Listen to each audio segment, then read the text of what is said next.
పండగ వచ్చింది అంటే రకరకాల పిండి వంటలు, చిరుతిండ్లు, పసందైన విందు భోజనాలు నోరూరుస్తూ ఉంటాయి. ఇక చుట్టాల ఇంటికి వెళ్తే సరే సరి, మరీ మొహమాట పెట్టేస్తూ ఉంటారు.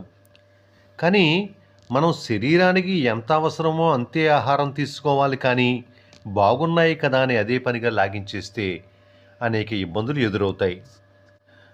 మన శరీరానికి అవసరమైన దానికన్నా అధికంగా ఆహారం తీసుకుంటే జీవక్రియల మీద భారం పడేటువంటి అవకాశం ఉంది.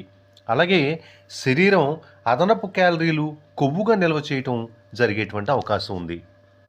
అలాగే కాలేయంలో కూడా కొవ్వు పేరుకుపోవడం వల్ల ఫ్యాటీ లివర్ సమస్య కూడా వచ్చేటువంటి అవకాశం ఉంది.